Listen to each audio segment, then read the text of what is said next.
à l'heure, on disait sur le tableau, le cuivre, c'est à peu près 0,6% en moyenne. On peut aller bien en dessous, hein. La gamme possible, elle est plus large. La moyenne, c'est 0,6. Donc, si vous prenez 0,6%, c'est-à-dire que pour toute masse que vous allez prendre, vous allez de toute façon jeter 99,4%. Et ça, il faut le garder en tête. Donc ça, c'est un premier point. Le deuxième point, c'est que ces quantités massives de déchets générés vont avoir un impact majeur sur l'environnement. Et là, quand je parle de majeur, je ne suis pas en train du tout de déconner, quoi. Là, c'est vraiment gravissime, les impacts. Pourquoi ? Par rapport à ce qu'on discutait tout à l'heure. Vous vous souvenez la roue avec les contaminants ? Là, on sait par exemple que les mines d'or sont des très gros émetteurs, par exemple, de mercure ou d'arsenic. C'est assez fréquent. Puis, vous avez aussi pas mal de mines qui sont, les mines de zinc, par exemple, sont des gros émetteurs de cadmium. C'est assez fréquent. Toutes ces substances, je vous donne ces exemples-là parce que c'est toxique pour la vie humaine. Mais par exemple, on sait que d'autres substances sont toxiques pour la vie aquatique ou pour toute autre forme de faune, par exemple. Donc, pour vous rendre compte un petit peu de l'ampleur que ça peut prendre, on va aller pas très loin d'ici. Comme ça, on va arrêter d'aller à l'autre bout du monde. On va d'abord se regarder, nous. Vous êtes en Roumanie, ici. C'est vraiment pas loin. Vous avez ici la deuxième réserve de cuivre du continent européen. C'est un site important. C'était une grande campagne d'exploratoire qui avait été lancée dans les années 60-70. Et une dizaine d'années après, le site a été mis en exploitation. Ici, on est sur un site qui est plutôt moyen. On est à 0,36% en cuivre et 0,25 grammes par tonne d'or. Vous voyez, c'est moyen, quoi. C'est pas très élevé, mais c'est normal. Donc vous le voyez, la mine à ciel ouvert qui fait 4 km² avec les premiers dépôts. C'est-à-dire vous arrivez dans le gisement, il faut déjà enlever tout ce que vous savez que vous n'allez pas pouvoir valoriser, ce qu'on appelle les stériles, c'est-à-dire c'est la roche qui est associée au creusement pour accéder à la zone minéralisée. Vous l'envoyez à gauche, vous voyez l'usine de traitement. Et en fait, donc, comme on expliquait tout à l'heure, il faut traiter, etc., avec des produits chimiques broyés. Et tout ça, ça donne des bouts qu'il faut rejeter quelque part. En 1983, vous le voyez tout en haut à droite, vous aviez un ancien parc à résidus. On a commencé à le mettre là. Bon, c'était complètement sous-dimensionné, les résidus. Donc, on a créé, vous voyez, sous le village de Kurmatura, vous avez un barrage. On le voit très, très bien. Donc, en fait, on a pris un fond de vallon et on a mis un barrage au fond. Vous voyez, un barrage comme un... Alors, c'est le principe du barrage hydroélectrique, sauf que vous remplacez le béton par des cailloux, en l'occurrence des stériles. Et en fait, derrière, on a rempli le vallon. Vous le voyez. Vous voyez, ça rentre à l'intérieur du vallon, ça fait les figures du vallon.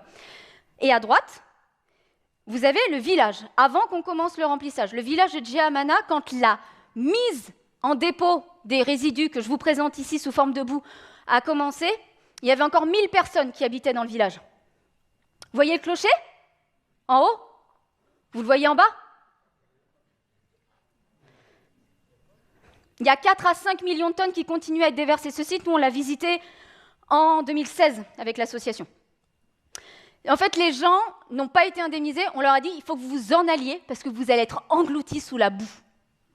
Donc, allez-y, maintenant. Faites vite, faites vos bagages. Alors, un autre cas qui n'est pas en France, mais qui est sur le territoire national français, c'est la Nouvelle-Calédonie. Et comme souvent, on nous dit « Ouais, mais vous prenez des sites qui ont démarré en 1960, alors du coup, vous voyez ce que je veux dire, hein, c'est des pratiques anciennes. Alors, on va prendre un site qui a ouvert en 2011. Sur le territoire français, pour du nickel. Actuellement, à ma connaissance, la coproduction de cobalt n'est pas encore avérée, mais j'ai peur de dire des bêtises, donc voilà, je garde nickel-cobalt, puisque c'est comme ça que le site est présenté. Donc, même principe, vous avez la zone d'exploitation de 3 km², une usine de première préparation du minerai, vous le voyez juste à gauche, qui fait encore 2 km², et ensuite, vous avez l'usine en tant que telle de traitement du minerai, qui fait encore à peu près 2 km², et tout ça, vous le voyez, part dans les bassins. Vous voyez le bassin, on remplit derrière. Vous voyez, le principe est le même. On a fait un barrage dans un vallon. Cette technique, c'est ce qu'on appelle un parc à résidus, c'est la technique de stockage des déchets, donc de type résidus, la plus répandue au monde. On estime qu'il y a des dizaines de milliers d'ouvrages comme ça dans le monde, à peu près. Donc ça vous montre en fait ce que c'est. Alors, ce qui est intéressant dans ce cas-là, donc selon l'exploitant, l'emprise est de 19 km². Ça commence à être un site conséquent, pas immense, mais conséquent. Et ce qui est intéressant, c'est que ce site, du coup, il se trouve en bordure immédiate de 3 réserves naturelles terrestres, d'un site Ramsar, d'une réserve intégrale, ainsi que d'une zone classée au patrimoine mondial de l'UNESCO.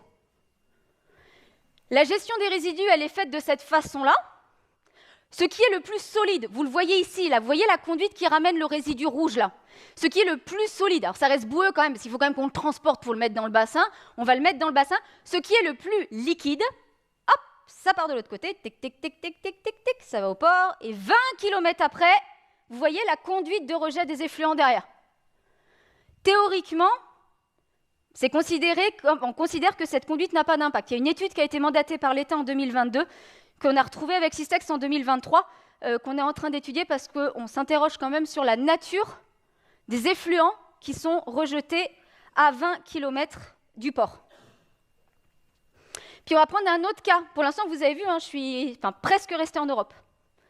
Et bien on va aller en Norvège, parce qu'il paraît que la Norvège, c'est super environnemental friendly.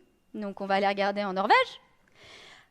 Alors, je me base ici sur une étude récente de Ramirez-Lodra et al. 2022. Ramirez-Lodra, pour ceux qui ne connaissent pas, c'est une des références dans le domaine de l'évaluation des impacts dans les milieux marins.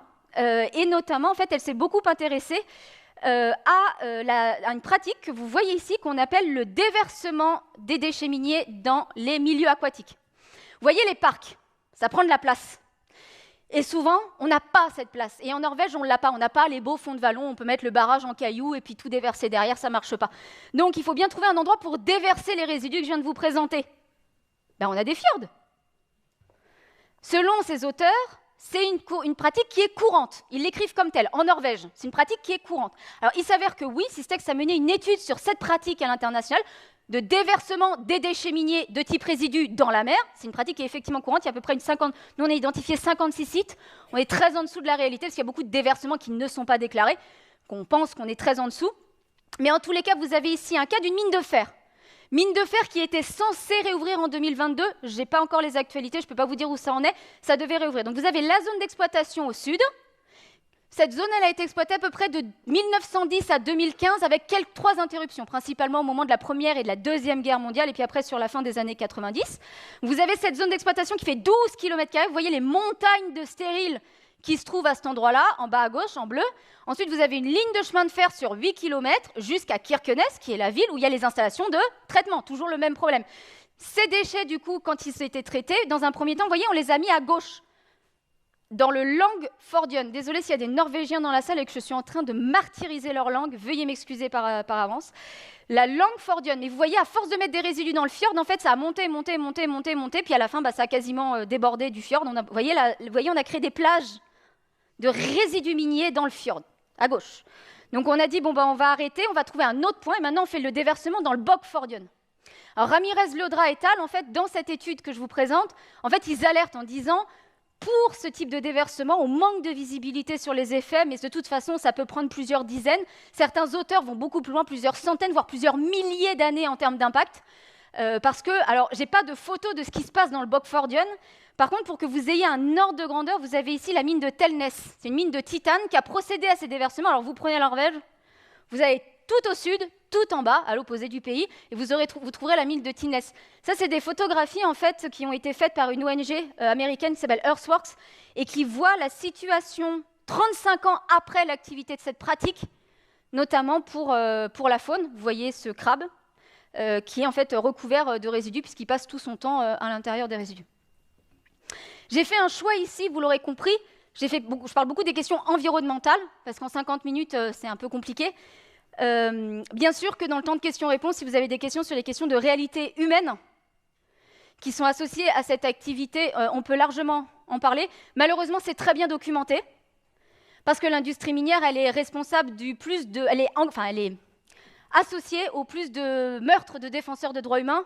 Elle est associée au plus de violations de droits humains sur des sites industriels. Et elle est aussi rattachée au plus grand nombre de conflits socio-environnementaux à l'international. Donc elle est malheureusement très bien connue des sociologues, des anthropologues et des géographes qui travaillent sur ces questions.